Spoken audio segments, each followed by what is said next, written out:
বাংলার বাঘিনী একা লড়ছে বিজেপির বিরুদ্ধে। এই মন্তব্যটা কে করলেন জানেন?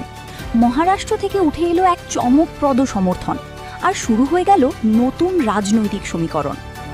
আসন্ন বিধানসভা নির্বাচনের আগে পশ্চিমবঙ্গের রাজনীতি ক্রমেই উত্তপ্ত হচ্ছে। একদিকে বিজেপির আগ্রাসী প্রচার, অন্যদিকে মমতা বন্দ্যোপাধ্যায়ের লড়াই।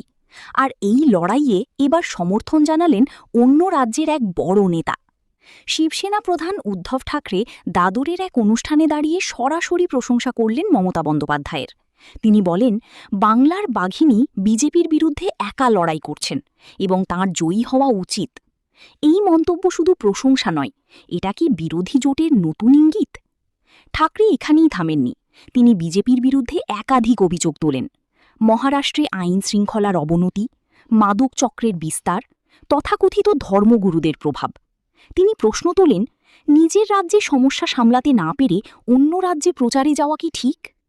সবচেয়ে বড় বিতর্ক তৈরি হয়েছে কেন্দ্রীয় বাহিনী নিয়ে। ঠাকরের দাবি, পশ্চিমবঙ্গে প্রায় 2 লাখ আধা সামরিক বাহিনী মোতায়েন, কিন্তু মণিপুরের কুকি মেইতেই সংঘর্ষে পর্যাপ্ত বাহিনী পাঠানো হয়নি। তিনি বলেন, বাংলায় বাহিনী আছে, কিন্তু মণিপুরে মানুষ বাঁচাতে 50,000ও নেই। নারী সংরক্ষণ বিল নিয়েও সরব হন ঠাকরে। তিনি অভিযোগ করেন, যদি বিজেপি মহিলাদের নিয়ে এত ভাবিত হয়, তাহলে সংসদ ভবন বা রাম মন্দিরের উদ্বোধনে মহিলা সাংসদদের ডাকা হয়নি কেন? এই বক্তব্য সরাসরি বিজেপির রাজনৈতিক অবস্থানকে চ্যালেঞ্জ করছে। এখানে একটা বড় প্রশ্ন উঠে আসছে, বিরোধী শক্তিগুলো কি একজোট হচ্ছে? পশ্চিমবঙ্গের নির্বাচন কি জাতীয় রাজনীতির মোড় ঘুরিয়ে দিতে পারে?